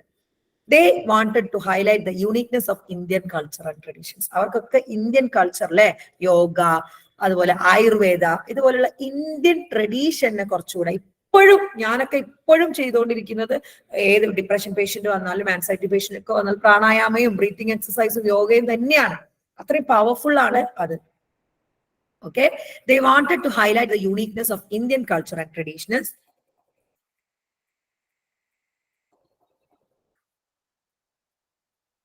And in the context of modern scientific development and materialistic worldview, they wanted to highlight the importance of spiritual worldview of India. Kando, spiritual worldview, എല്ലാവർക്കും അവർക്കൊക്കെ ഹൈലൈറ്റ് ചെയ്യണം. സ്പിരിച്വൽ വേൾഡ് വ്യൂ, ഇന്ത്യക്ക് ഒരു spiritual ആയിട്ടുള്ള കുറെ കാര്യങ്ങളുണ്ട്, അത് വേൾഡ് വ്യൂ ആയിട്ട് കാട്ടിക്കൊടുക്കണം. അത് സൈക്കോളജിയിലൂടെയാണ് അവരൊക്കെ ശ്രമിച്ചിട്ടുള്ളത്. വെസ്റ്റേണിലൊക്കെ യോഗയൊക്കെ ഭയങ്കര പ്രോമിനന്റ് ആണ് കേട്ടോ. They focus on how our ancient thinkers understood the nature of consciousness, mind, self, and other related topics, and how they are different from understanding Western psychology. ഇവരൊക്കെ എന്താ അറിയോ പ്രാധാന്യം കൊടുത്തുള്ളത്, നമ്മുടെ പുരാതനമായിട്ടുള്ള ചിന്തകര് എങ്ങനെയാണ് കോൺഷ്യസ്നെസിന്റെ നേച്ചർ മനസ്സിലാക്കിയത്, മൈൻഡിനെ എങ്ങനെയാണ് മനസ്സിലാക്കിയത്, ആത്മാവ്, self and other related topics, അതായത് ഇന്ത്യയിൽ അത് എങ്ങനെയൊക്കെയാണ് മനസ്സിലാക്കിയത്, അത് ലോകത്തെ കാണിച്ചു കൊടുക്കാനാണ് ഇന്ത്യൻ സൈക്കോളജിയിലുള്ള എല്ലാവരും ശ്രമിച്ചിട്ടുള്ളത്. Therefore, attempts to develop Indian psychology from a spiritual viewpoint continued for some time and drawing inspiration and ideas from our scriptures. നമ്മുടെ scriptures, നമ്മുടെ എഴുത്തുകളിൽ നിന്നും, നമ്മുടെ പണ്ടത്തെ താളിയോലകളിൽ നിന്നും കൊത്തിവെച്ചതിൽ നിന്നൊക്കെയാണ് അവർ Indian psychology spiritual view point continue ചെയ്ത് ഇന്നും കൊണ്ടുപോകുന്നത്. But those early academic psychologists initially trained in Western empirical tradition resisted such effort by dubbing them as a regressive move towards superstition. പക്ഷേ സൈക്കോളജിയുടെ റൂട്ട് വെസ്റ്റേൺ ആണല്ലോ, കാരണം ജർമ്മനിയിൽ നിന്നാണല്ലോ, എല്ലാം western root. അരിസ്റ്റോട്ടലും പ്ലാറ്റോയും പിന്നെ സോക്രട്ടീസും ഒക്കെ വെസ്റ്റേൺസ് ആണ്. സോ വെസ്റ്റേൺ എംപെറിക്കൽ ട്രഡീഷൻ ഈ ഒരു ഇന്ത്യൻ സൈക്കോളജിയെ ഒന്ന് റെസ്ട്രിക്ട് ചെയ്യാണ്, കുറെ സൂപ്പർസ്റ്റിഷ്യൻസ് ആയിട്ട് പറയാറുണ്ട് എന്നാണ് പറഞ്ഞിട്ടുള്ളത്. അപ്പൊ ഇന്ത്യൻ സൈക്കോളജി മെയിൻ ആയിട്ടും നമ്മുടെ പുരാതനമായിട്ടുള്ള കാര്യങ്ങൾ മുൻനിർത്തി അല്ലെങ്കിൽ അതിനെ ഹൈലൈറ്റ് ചെയ്തുകൊണ്ടാണ് സൈക്കോളജിനെ മുന്നോട്ട് കൊണ്ടുവരുന്നത്. അതായത് നമ്മുടെ സ്പിരിച്വൽ വ്യൂ പോയിന്റ്സിനെ വേൾഡ് വ്യൂവില് കാണിച്ചു കൊടുക്കാനാണ് ശ്രമിച്ചിട്ടുള്ളത്. വെസ്റ്റേണാൽ അതിനെപ്പോഴും തള്ളി പറയാറും ഉണ്ട്. ഓക്കെ ആണോ?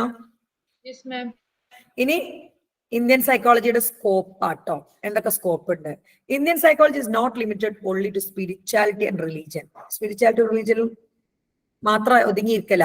Our thinkers did not leave out any aspect of behavior. They have focused on various aspects of human behavior. Behavior തള്ളിക്കളഞ്ഞിട്ടില്ല, ബിഹേവിയർ നന്നായിട്ട് നോക്കിയിട്ടുണ്ട്. We find out information of developmental aspect. Developmental aspect ഒക്കെ എവിടെയാണ് describe as ഷോദശ സംസ്കാര. അതാണ് developmental aspect. നമ്മൾ developmental psychology പഠിക്കുന്നില്ലേ, അത് നമ്മുടെ ഇന്ത്യൻ സൈക്കോളജിയിലുണ്ട്. അതാണ് ഷോദശ സംസ്കാര.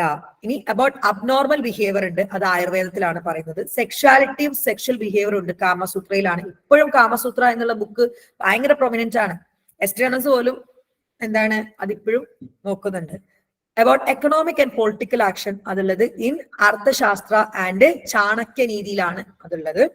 About social psychology in Dharmashastra and Nitishastra and so on. അതായത് ഇന്ത്യൻ സൈക്കോളജിയുടെ ലിമിറ്റ് സ്പിരിച്വാലിറ്റിയിലും റിലീജിയനിലും മാത്രം ഒതുങ്ങി നിൽക്കല്ല, ഒരുപാട് ബിഹേവിയറിന്റെ ആസ്പെക്ടുകൾ അവർ നോക്കിയിട്ടുണ്ട്. ഡെവലപ്മെന്റ് ആണെങ്കിൽ ഏതിലാണ്? ഷോദശ സംസ്കാര. അബ്നോർമൽ ബിഹേവിയറിൽ ഏതിലാണുള്ളതിൽ? ആയുർവേദത്തിലാണ് അബ്നോർമൽ ബിഹേവിയർ, വാദ പിത്ത കഫ. അതായത് ഈ ഏതെങ്കിലും ഒന്ന് പ്രിഡോമിനേറ്റ് ചെയ്യുമ്പോഴാണ് അബ്നോർമാലിറ്റി വരുന്നതെന്നൊക്കെയാണ് ചരകൻ ആയുർവേദത്തിലൂടെ പറഞ്ഞിട്ടുള്ളത്. സെക്ഷുവാലിറ്റിനെയും സെക്ഷൽ ബിഹേവിയറിനെ പറ്റി കൃത്യമായിട്ട് കാമസൂത്രയിൽ പറഞ്ഞിട്ടുണ്ട്. എക്കണോമിക് ആൻഡ് പൊളിറ്റിക്കല് അർത്ഥശാസ്ത്രയിലും ചാണക്യ നീതിയിലും ഉണ്ട്. Social psychology Dharmashastra and Nitishastra and so on. വെറും റിലീജിയസും സ്പിരിച്വലും ഒതുങ്ങിയിരിക്കുകയല്ല ഇന്ത്യൻ സൈക്കോളജി, ഒത്തിരി മേഖലകളിൽ അത് ഉണ്ട്. Similarly, find lots of information on cognitive psychology in Shaddarshana, അതായത് 6 system of Indian philosophy and Jaina Buddha ദർശനയിലൊക്കെ എന്തുണ്ട്? കോഗ്നിറ്റീവ് സൈക്കോളജിനെ പറ്റിയും പറയുന്നുണ്ട്. Indian thinkers covered biopsychosocial aspect of behavior discussed in modern psychology and also about spiritual dimension. അതായത് ഇപ്പോഴും വിശ്വസിച്ചുകൊണ്ടിരിക്കുന്നത് ഒരാൾക്ക് മാനസിക രോഗം അല്ലെങ്കിൽ ശാരീരിക രോഗം എന്ന് വരും ബയോളജിക്കൽ ആയിട്ടുള്ള കാര്യം കൊണ്ടല്ല. അതായത് ഒരാൾ ആരോഗ്യവാനായിരിക്കുന്ന അയാളുടെ മനസ്സും ശരീരവും അയാളുടെ സമൂഹവും നന്നായിരിക്കുമ്പോഴാണ്. അതായത് അയാളുടെ മൈൻഡ്, ബോഡി ആൻഡ് സൊസൈറ്റി, ഇത് മൂന്നുമാണ് അയാളെ ഹെൽത്തി ആയിട്ടിരിക്കാൻ സഹായിക്കുന്നത് എന്നാണ് ബയോസൈക്കോ സോഷ്യൽ മോഡൽ. അത് നമ്മുടെ ഇന്ത്യൻ തിങ്കേഴ്സും കവർ ചെയ്തിട്ടുണ്ട്. Thus the scope of Indian psychology is from sexuality to spirituality. അതുകൊണ്ട് തന്നെ ഇന്ത്യൻ സൈക്കോളജിയിൽ സെക്ഷുവാലിറ്റി മുതൽ സ്പിരിച്വാലിറ്റി വരെ പറയുന്നുണ്ട്. വെറും റിലീജിയസ് ആയിട്ടുള്ള സ്പിരിച്വൽ ആയിട്ടുള്ള കാര്യം മാത്രമല്ല, എല്ലാ ബിഹേവിയറിനെ പറ്റിയും ഇന്ത്യൻ സൈക്കോളജിയിൽ അനുവദിച്ചിട്ടുണ്ട്. ഓക്കെ ആണോ? Yes, ma'am. അത്ര എഴുതിയാ മതി കേട്ടോ. ഇനി വേറൊരു പ്രധാനപ്പെട്ട ടോപ്പിക്കാണ്, ഒത്തിരി പേർക്ക് മനസ്സിലാവാത്തൊരു ടോപ്പിക്കും കൂടിയാണ് ഞാൻ ഇനി പറയാൻ വേണ്ടി പോകുന്നത്. Difference between Indian and Western psychology. Indian and Western psychology വളരെ ഡിഫറെന്റ്. അതിൽ ഏറ്റവും വലിയ ഡിഫറൻസ് എന്താ അറിയോ? നമ്മൾ കളക്ടിവിസ്റ്റിക് സൊസൈറ്റി ആണ്, അവർ ഇൻഡിവിജ്വലൈസ്ഡ് സൊസൈറ്റി. അവർ നാട്ടുകാർ എന്ത് പറയുന്നു എന്ന് വിചാരിച്ച് അവർ ഒരു കാര്യം ചെയ്യാതിരിക്കും. നമുക്ക് ഫസ്റ്റ് നമ്മുടെ സമൂഹം എന്ത് വിചാരിക്കും എന്നൊരു കാര്യമാണ് നമ്മൾ മറ്റുള്ളവരെ പ്രീതിപ്പെടുത്താൻ അല്ലെങ്കിൽ മറ്റുള്ളവരുടെ കാര്യങ്ങളാണ് നോക്കുന്നത്. രണ്ടാമത്തെ കാര്യം എന്ന് വെച്ച് കഴിഞ്ഞാല് ഇന്ത്യനിലെ ഒരു റിലേഷൻഷിപ്പിന് അല്ലെ, അറേഞ്ച്ഡ് മാരേജ് എന്നൊക്കെ പറയുന്നത് അവിടെ തമാശയാണ്. അങ്ങനെയൊക്കെ കല്യാണം കഴിക്കും. നിങ്ങൾ അറിയാത്ത ആളെ കല്യാണം കഴിക്കുമോ എന്നൊക്കെ ചോദിക്കും. നിങ്ങൾ ചോദിക്കും, നിങ്ങൾ അറിയാത്ത ആളെ കല്യാണം കഴിച്ചിട്ട് സെക്സ് ചെയ്യും, അത് പ്രോസ്റ്റിറ്റ്യൂഷൻ അല്ലേ എന്നൊക്കെ അവർ ചോദിക്കും. ബിക്കോസ് അവർക്ക് അങ്ങനത്തെ സംഭവം ഇല്ല. അവര് കണ്ടുമുട്ടി ഒന്നിച്ച് ജീവിച്ച് അത്രയും ഇടപഴകി പരസ്പരം മനസ്സിലാക്കിയിട്ടാണ് അവര് കല്യാണമൊക്കെ കഴിക്കുന്നത്. നമ്മളതിലാണെങ്കിൽ പിന്നെ കല്യാണം കഴിഞ്ഞിട്ടേക്ക് പരിചയപ്പെടുന്നത് പോലും. അതാണ് വേറൊരു വ്യത്യാസം. പിന്നെ ഉള്ളത് അവരൊക്കെ കഴിഞ്ഞാല് ഈ ജോയിന്റ് ഫാമിലി സിസ്റ്റം ഒന്നും അവർക്കില്ല. ഫാമിലി എന്ന് പറഞ്ഞാല് ഹസ്ബൻഡ്, വൈഫ്, ചിൽഡ്രൻ ആണ്. അവർ 18 വയസ്സായി കഴിഞ്ഞ കുട്ടികൾ പോയിക്കോളും, അവരുടെ ആയിട്ടുള്ള ജോലി തേടി അവരായിട്ട് അതാണ് ഇൻഡിവിജ്വലിസ്റ്റ് സൊസൈറ്റി. നമ്മൾ എപ്പോഴും കളക്ടിവിസ്റ്റിക് ആവും. മക്കളെ പേരക്കുട്ടികളായവർ നമ്മൾ ഒരുമിച്ച് താമസിക്കാൻ വേണ്ടി നോക്കും. ഇതാണ് ഇന്ത്യൻ ആൻഡ് വെസ്റ്റേൺ. അപ്പൊ ഈ രണ്ട് വ്യത്യാസം ഈ സൈക്കോളജിയിലും വരുന്നുണ്ട്.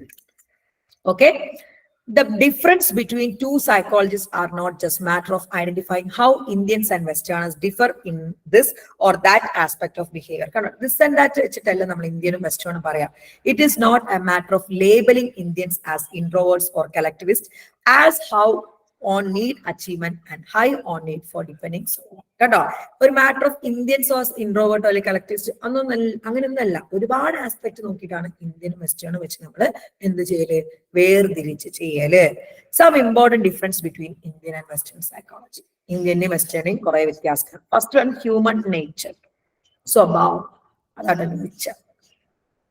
Traditions agree that humans have specific instinctual or biological needs for food, sexuality and sleep like other animals. രണ്ടു കൂട്ടരും അംഗീകരിക്കുന്നുണ്ട് നമുക്ക് എല്ലാവർക്കും കുറെ ബയോളജിക്കൽ നീഡ്സ് ഉണ്ട്, ശാരീരികപരമായിട്ട് കുറെ ആവശ്യങ്ങളുണ്ട്. വെള്ളം വേണം, ഫുഡ് വേണം, സെക്യൂരിറ്റി വേണം, സെക്സ് വേണം, സ്ലീപ്പ് വേണം. ബാക്കിയുള്ള ആനിമൽസിന്റെ പോലെ ഇതൊക്കെ നമുക്ക് വേണം, ഇത് അത്യാവശ്യമാണ്. But a person can sublimate or conquer her basic need, emotion, passions and desire. Sublimate ചെയ്യാൻ പറ്റും, അയാളുടെ ഇമോഷൻസും പാഷൻസും sublimate ചെയ്യാൻ പറ്റും. He or she has the potentiality to actualize and develop capacity. നമുക്ക് ആക്ച്വലൈസ് ചെയ്യാൻ പറ്റും, എത്തിപ്പിടിക്കാൻ പറ്റും നമ്മുടെ കപ്പാസിറ്റിയും പൊട്ടൻഷ്യാലിറ്റിയും, which are extraordinary that transfer him into superhuman being who may be called divine. നമുക്ക് ആ സെൽഫ് ആക്ച്വലൈസേഷനിലേക്ക് എത്താനുള്ള കപ്പാസിറ്റി ഉണ്ട്. Such a person can go beyond the barriers of space time and experience connectedness to the whole universe. ഒരു ഉന്നതിയിലേക്ക് എത്തിയിട്ട് നമുക്ക് പ്രപഞ്ചം മൊത്തമായിട്ട് connect ചെയ്യാൻ വരെ പറ്റും.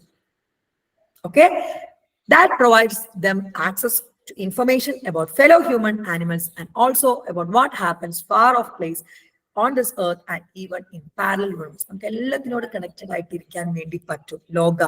ലോക സമസ്ത സുഖിനോ ഭവന്തു എന്നൊക്കെ പറയുന്നില്ലേ, ലോകമായിട്ട് എല്ലാ രീതിയിലും കണക്ട് ചെയ്യാൻ വേണ്ടി പറ്റും. അതാണ് ഒമിനി പ്രസന്റ്, ഒമിനി പൊട്ടന്റ്, ഒമിനിസിയന്റ് എന്ന് പറയുന്നത്. അതായത് രണ്ട് ആൾക്കാരും അംഗീകരിക്കുന്ന കാരണം കേട്ടോ. എന്താണ്, മനുഷ്യൻ എല്ലാവർക്കും ബയോളജിക്കൽ നീഡ് ഉണ്ട്, അതാണ് ഹ്യൂമൻ നേച്ചർ. എല്ലാവർക്കും നീഡ് ഉണ്ട്, എല്ലാ ആനിമൽസിനെ പോലെ നീഡ് ഉണ്ട്.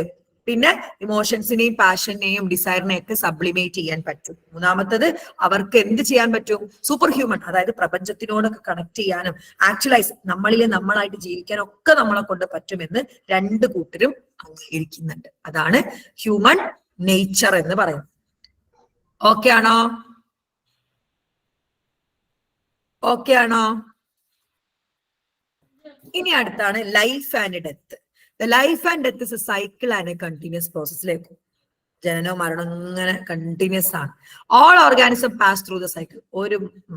ഒരു ഓർഗാനിസം പോലും ജനിക്കാതെ മരിക്കാതെ ജനിക്കുന്നു മരിക്കുന്നു ഇങ്ങനെ കണ്ടിന്യൂ.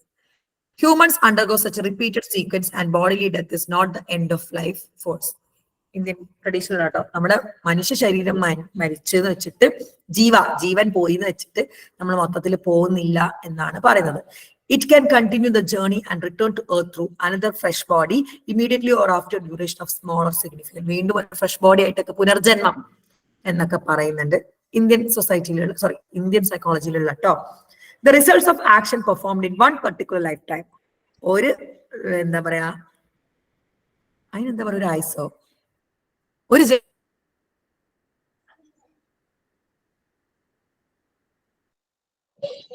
ജന്മത്തിൽ ഉണ്ടായത് accumulate creating certain tendencies of impression habit pattern and constitute what is known as കർമ്മ. അടുത്ത ജന്മത്തിൽ അത് തിരിച്ചു വരാം. അതിനെ കർമ്മ എന്ന്, അതായത് മുജ്ജന്മ ശാപം മുൻജന്മ ഫലം എന്നൊക്കെ പറയില്ലേ, അതാണ് കർമ്മ എന്ന് പറയുന്നത്. The cumulative karma of several lifetimes is force that keep the cycle of birth and death going. Karma is prime motivating factors of our action. നമ്മൾ ചെയ്യുന്നതിനൊക്കെ കാരണം കർമ്മയാണെന്നാണ് ഇന്ത്യൻ സൈക്കോളജിയിൽ പറയുന്നത്. കർമ്മ മോക്ഷം കിട്ടുന്നവരെ നമ്മൾ പുനർജനിക്കും എന്നാണ്. But humans can consciously choose to break this cycle in a particular life period and put an end to this process that is called liberation or മോക്ഷ.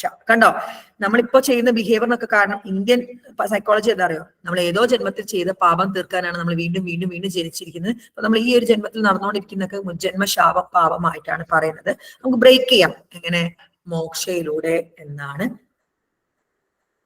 ഇതാണ് എന്താ നമ്മുടെ ഇന്ത്യൻ സൈക്കോളജിയിൽ ഉള്ള such liberated beings are venerated. ഇത് വേണ്ട കേട്ടോ. ഇനി Western സൈക്കോളജിയോ, Western psychology have been influenced by Darwin evolutionary theory. Indian psychology വിശ്വസിക്കുന്നത് നമ്മളിങ്ങനെ പുനർജനിച്ചുകൊണ്ടിരിക്കുക, ലൈഫ് ഒരു സൈക്കിളാണ്. നമ്മൾ ഒരു ജന്മത്തിൽ ചെയ്തത് പാപം തീർക്കാൻ നമ്മളിങ്ങനെ ജനിച്ചുകൊണ്ടിരിക്കുക, നമുക്ക് ബ്രേക്ക് ഇടാം മോക്ഷം കിട്ടിയാൽ. പക്ഷെ വെസ്റ്റേൺ സൈക്കോളജി കംപ്ലീറ്റ്ലി എന്താണ്,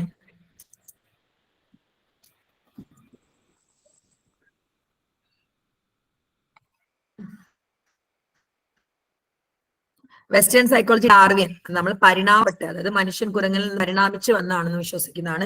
treat humans as a superior primates ആയിട്ടാണ്, പ്രൈമേറ്റ്സിലെ സുപ്പീരിയർസ് ആയിട്ടാണ് കാണുന്നത്. And hence the further evolutionary possibilities available. ഇനിയും നമ്മൾ ഇവല്യൂഷൻ ആവാൻ ചാൻസ് ഉണ്ടെന്നാണ് പറയുന്നത്. ഹ്യൂമൻസിന് ഇനിയും പരിണാമം സംഭവിക്കാം എന്നുള്ള രീതിയിലാണ് കാണുന്നത്. കണ്ടോ നിങ്ങള്?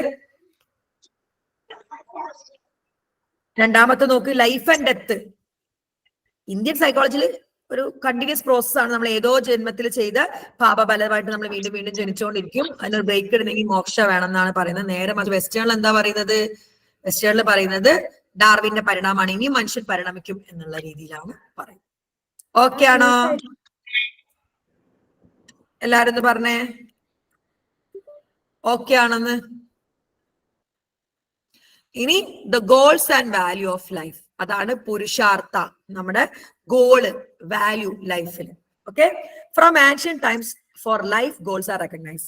ഇവിടെ ഇന്ത്യൻ സൈക്കോളജി അനുസരിച്ച് നമുക്ക് 4 ഗോളാണ് പറയുന്നത്. ധർമ്മ, അർത്ഥ, കാമ, മോക്ഷ. ധർമ്മം ചെയ്യാ, പിന്നെ കാമം, ഈ അർത്ഥം എന്ന് നോക്കാം, പിന്നെ മോക്ഷം. ഇതാണ് goals and values. They refer of leading a virtuous life, acquiring wealth. Virtuous ലൈഫാണ് ധർമ്മ, അക്വയറിംഗ് വെൽത്ത് ആണ് അർത്ഥം ഉണ്ടാവുക ജീവിതത്തിന്. Fulfilling desires kama, and aspiring to get liberated from cycle of birth and death, അതായത് മുജ്ജന്മ ശാപത്തിൽ നിന്ന് മോക്ഷം നേടാം. ഈ 4 എണ്ണാണ് നമ്മുടെ ഇന്ത്യൻ സൈക്കോളജിയിലെ ഗോൾസ് ആൻഡ് വാല്യൂസ് ആയിട്ട് പറയുന്നത്. ഏതൊക്കെയാണ്? ധർമ്മ, അതായത് വെർച്വസ് ലൈഫ്, ധർമ്മത്തിലൂടെ ജീവിക്കുക. അർത്ഥ, വെൽത്ത്, സമ്പത്ത് ഉണ്ടാക്കാം, ജീവിതത്തിന് അർത്ഥം ഉണ്ടാവുക വെൽത്ത്. കാമം അല്ലെങ്കിൽ ഫുൾഫില്ലിംഗ് ഡിസയർസ്, ആഗ്രഹങ്ങളെ ഫുൾഫിൽ ചെയ്യുക. And aspire to get liberated from the cycle, ആ ഒരു ബർത്ത് ലൈഫ്, നമ്മുടെ കർമ്മയിൽ നിന്ന് മോക്ഷം കിട്ടുക, അതാണ് മോക്ഷം. ഓക്കെ, ഇവിടെ ഒരൊറ്റ കാര്യമാണ് പറയാനുള്ളത്. The kama here does not mean sexual need as often understood. Sexual need മാത്രമല്ല, നമ്മൾ എല്ലാ ആഗ്രഹങ്ങളെയും സഫലീകരിക്കുന്നതിന് കാമ. It refers to our other psychological നീഡും കൂടെ പറയുന്നുണ്ട്. The sequence of arranging these 4 goals have significance. ഇത് എങ്ങനെ അറേഞ്ച് ചെയ്യുന്നുള്ള സിഗ്നിഫിക്കന്റ് ആണ്. The last one is the most important or highest or supreme or ideal of human existence. മോക്ഷം കിട്ടുക എന്നുള്ളതാണ് ഒരു ആളുടെ ഏറ്റവും വലിയ കാര്യം എന്നാണ് ഇന്ത്യൻ സൈക്കോളജി വിശേഷിപ്പിക്കുന്നത്. അതുകൊണ്ടാണ് പരമപുരുഷാർത്ഥ എന്നാണ് മോക്ഷയെ വിളിക്കാറ് ഉള്ളത്.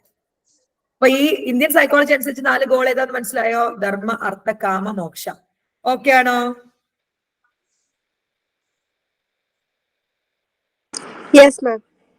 ഇനി ഇത് the ideas such as cycles of birth and death, life after life, rebirth and reincarnation, പുനർജന്മാട്ടോ, reincarnation എന്ന പുനർജന്മം are not part of Western as much as they Okay, are ma'am. of ours. നമ്മൾ അത്ര അവർ ഈ പുനർജന്മത്തിൽ ഒന്നും വിശ്വസിക്കുന്നില്ല. Later Western researchers have realized that many of the texts and treasuries related to Vedika and the Vedika Darshana are full of discussions of the nature of consciousness and mind. One researcher termed as consciousness disciplines. അവരിതിൽ കൂടുതൽ വിശ്വസിക്കുന്നില്ല. ഇപ്പോഴത്തെ പഠനങ്ങൾ നടന്നുകൊണ്ടിരിക്കുന്നുണ്ട് ഇങ്ങനത്തെ കാര്യങ്ങൾ. കാരണം നമ്മളെ ബുക്കിലുള്ളതാണ്, നമ്മളെ പൂർവികരിലെ ആക്ഷന്റെ ബുക്കിലുള്ളത് കർമ്മ, അർത്ഥ, ധർമ്മ, മോക്ഷനെ പറ്റിയിട്ട്. പണ്ടത്തെ ബുക്കിൽ കോൺഷ്യസിനെ പറ്റിയിട്ടുണ്ട്. സോ അവരിപ്പൊ ഇതിന് കുറച്ച് പ്രാധാന്യം കൊടുക്കുന്നുണ്ട്. പക്ഷെ പണ്ടൊന്നും ഇതിനൊന്നും പ്രാധാന്യം കൊടുത്തിട്ടുണ്ടായിരുന്നില്ല. അവരിതിലൊന്നും ഉണ്ടായിരുന്നില്ല. ഓക്കെ ആണോ? ഓക്കെ ആണോ? Goals and values.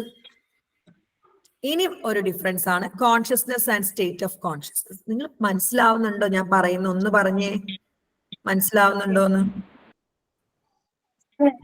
Yes, ma'am.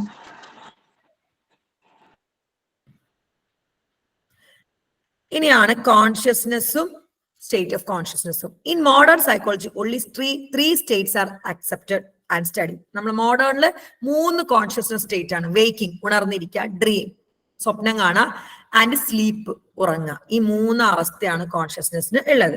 The waking state we usually recognise our self as subject person experience the world. ഉണർന്നിരിക്കുമ്പോൾ നമ്മൾ ഈ വേൾഡിനെ എക്സ്പീരിയൻസ് ചെയ്യുന്നുണ്ട് അല്ലെ?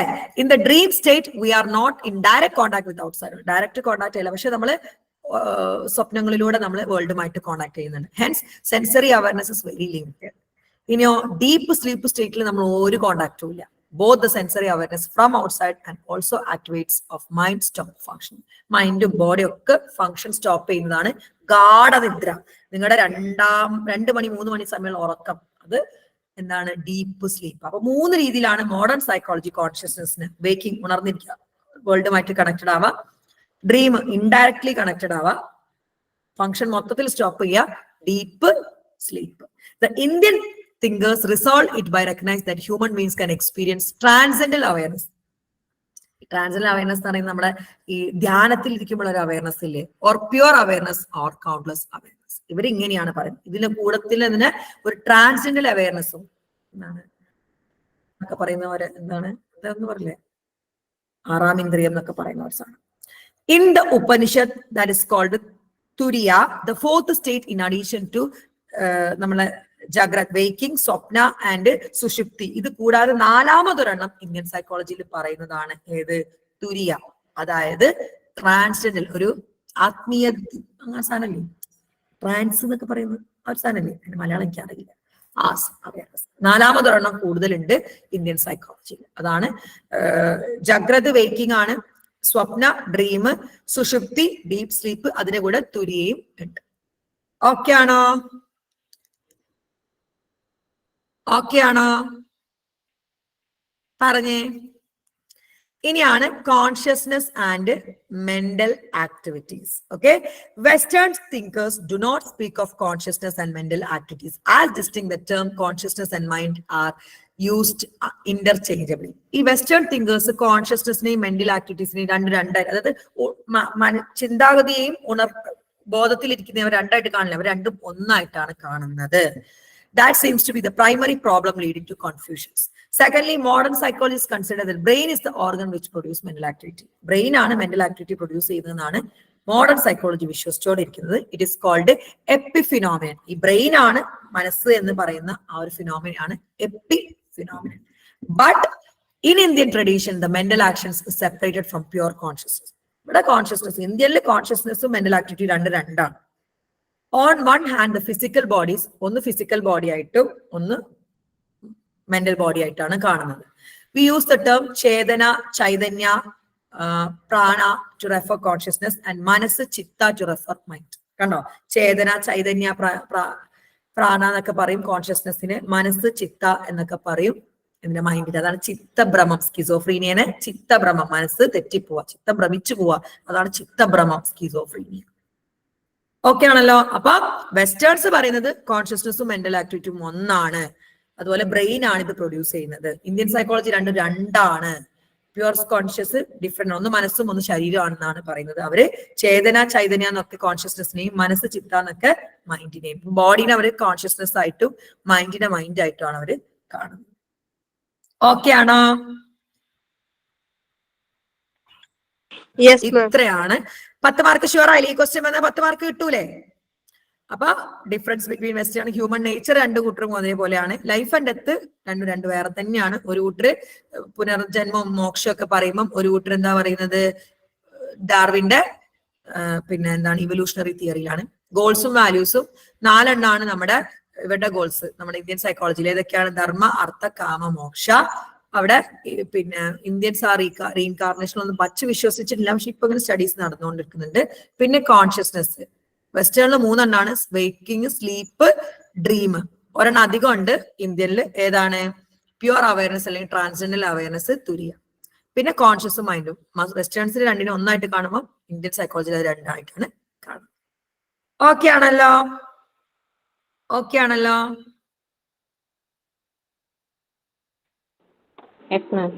അപ്പൊ ഒത്തിരി പേർക്ക് ഡൗട്ട് ഉണ്ടായിരുന്നില്ലേ വെസ്റ്റേൺ സൈക്കോളജിയും ഇന്ത്യൻ സൈക്കോളജിയും തമ്മിലുള്ള വ്യത്യാസം? ഇപ്പൊ അത് ക്ലിയർ ആയോ എന്തൊക്കെയാണ് ഓരോന്നിലും പറയുന്നത് എന്നുള്ളത്? അങ്ങനെ ഒരു ക്വസ്റ്റ്യൻ വന്നാൽ 10 മാർക്ക് വാങ്ങില്ലേ? ഓക്കെ. അപ്പൊ ഫസ്റ്റ് ചാപ്റ്റർ നന്നായിട്ട് കാണാം. അതുപോലെ തന്നെ ഫസ്റ്റ് ചാപ്റ്ററിൽ എന്തായാലും ഒരു ക്വസ്റ്റ്യൻ എക്സ്പെക്റ്റഡ് ആണ്.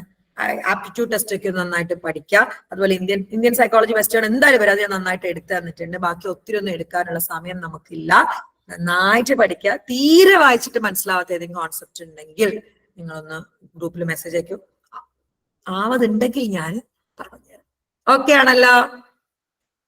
Yes, I need some reinforcement. നിങ്ങൾ ക്ലാസ് ഒക്കെ ഇഷ്ടമായെങ്കിൽ ഒരു ഫീഡ്ബാക്ക് തരാം. അപ്പോ സെക്കൻഡ് ഇയറിന്റെ ക്ലാസ് ജൂൺ 3 നമ്മൾ സ്റ്റാർട്ട് ചെയ്യുന്നത്. അഡ്മിഷൻ ഓപ്പൺ ആണ്. അഡ്മിഷൻ എടുക്കാനുള്ളവർ എത്രയും പെട്ടെന്ന്, കാരണം 10 സബ്ജക്ട് ഉണ്ട്, 10 ഇമ്പോർട്ടന്റ് സബ്ജക്റ്റ് ആണ്, 10 നമ്മൾ എടുക്കുന്നുണ്ട്. സോ താല്പര്യമുള്ളവർക്കൊക്കെ ജോയിൻ ചെയ്യാം. നിങ്ങൾ സൈക്കോസ്റ്റ് എല്ലാവർക്കും സജസ്റ്റ് ചെയ്യാൻ വേണ്ടി ഞാൻ റിക്വസ്റ്റ് ചെയ്യുന്നു. Hope the class was productive and informative. അടുത്തൊരു ഫ്രീ ക്ലാസ്സുമായി ഞാൻ വീണ്ടും കാണുന്നതാണ്. അതുവരെ ഇറ്റ്സ് മീ ആഫ Abdul Hafiz signing off. Bye and take care. Thank you, ma'am.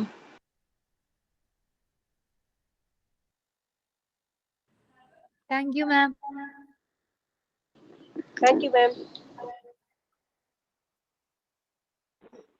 Thank you, ma'am. ക്വസ്റ്റിന്റെ ഫീസും കാര്യങ്ങളൊക്കെ ഒന്ന് പറഞ്ഞു തരോ? ഞാൻ ഗ്രൂപ്പിലുണ്ടോ? എന്റെ ഗ്രൂപ്പിലുണ്ടോ? അതിൽ ഞാൻ എന്റെ നമ്പർ ഞാൻ അയച്ചിട്ട് ഒന്ന് മെസ്സേജ് അയച്ചാൽ ഞാൻ ആ ഗ്രൂപ്പിലാണ്. എവിടെ നിന്നാണ് ലിങ്ക് കിട്ടിയതെടാ? ഞാൻ എക്സാമിന് പോയപ്പോ കുറച്ച് ഫ്രണ്ട്സിനെ കിട്ടിയിട്ടുണ്ടായിരുന്നു, അവരൊരു ഗ്രൂപ്പിൽ ചേർത്തിയതാണ് ഇപ്പൊ എന്നെ. ഈ നമ്പർ എന്റെ ആണ്, ഞാൻ പറഞ്ഞ ആഡ് ചെയ്ത് തരാം കേട്ടോ. ആ ഗ്രൂപ്പിലേക്ക് ആഡ് ആയാലും കുറെ കാര്യങ്ങളൊക്കെ അതിൽ വരും. ഇഗ്നോ റിലേറ്റഡ് ആയിട്ടും ഇങ്ങനെ ഫ്രീ ക്ലാസ് ഒക്കെ ഞാൻ പ്രൊവൈഡ് ചെയ്യാറുണ്ട്. Thank you.